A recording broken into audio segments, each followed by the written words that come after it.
আজকে আমরা বেরিয়ে গেছি জহড়াতলার উদ্দেশ্যে। আমাদের মালদার এক বিখ্যাত কালী মন্দির জহড়াতলা।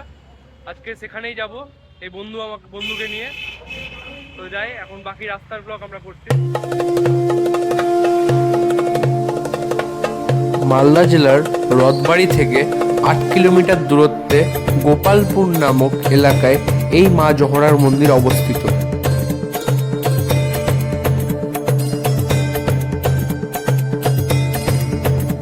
জহড়াতলা পৌঁছে গেছি, এখন মন্দিরের ভিতরে পূজা দিব। দেখি ভোগটা দেখা, আমরা ভোগও নিয়ে নিয়েছি এখানে, এখন পূজা দিব। দেখি এই মন্দির উৎপত্তি সংক্রান্ত অনেক দ্বন্দ্ব আছে।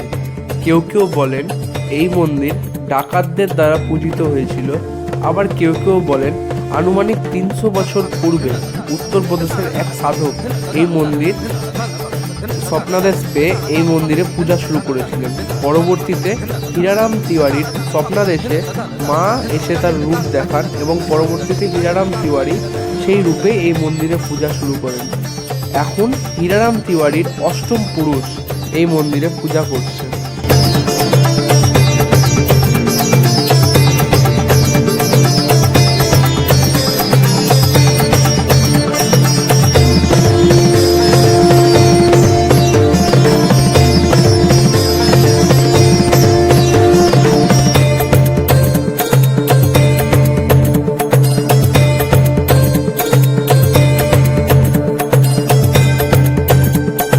লাইনে অপেক্ষা করছি আমরা, ভিতরে ঢুকবো পূজা দিতে।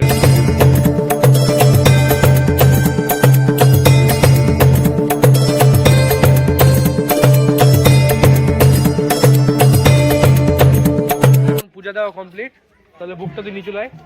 এখন আমরা দেখি আশেপাশে ঘুরি, আর এখান থেকে শুনতে পারলাম যে এটা অ্যাকচুয়াল মন্দির না, অ্যাকচুয়াল মন্দির পাশে একটা আছে, ওখানে আমরা যাবো এখন।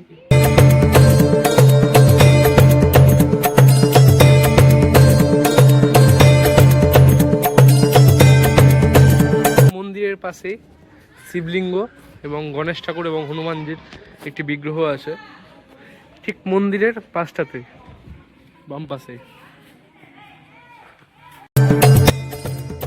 এখানে একটি কালী মন্দির এবং পাশেই যজ্ঞের জন্য স্থান রয়েছে।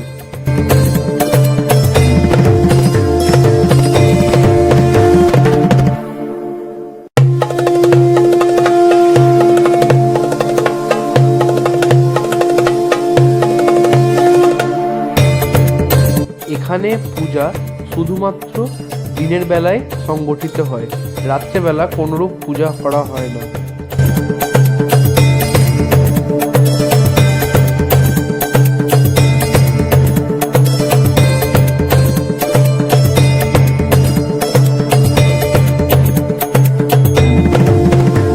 পূজা দেওয়া হয়ে গেল, আমরা ওখান থেকে শুনতে পেলাম যে ওটা আসল জহড়াতলা মন্দিরটা না, মানে ওই জহড়াতলা মন্দিরটাকে ওখানে পর থেকে বানানো হয়েছে।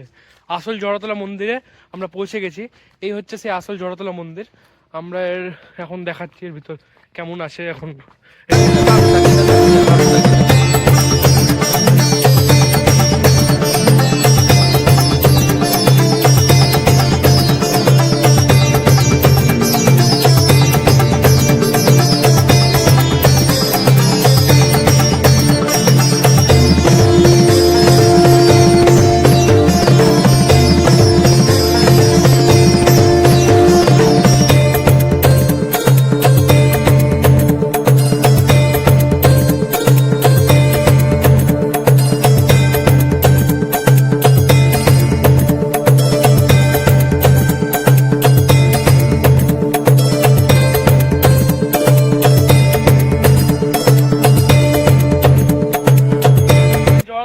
কমপ্লিট হয়ে গেল, এবার বাড়ি যাই।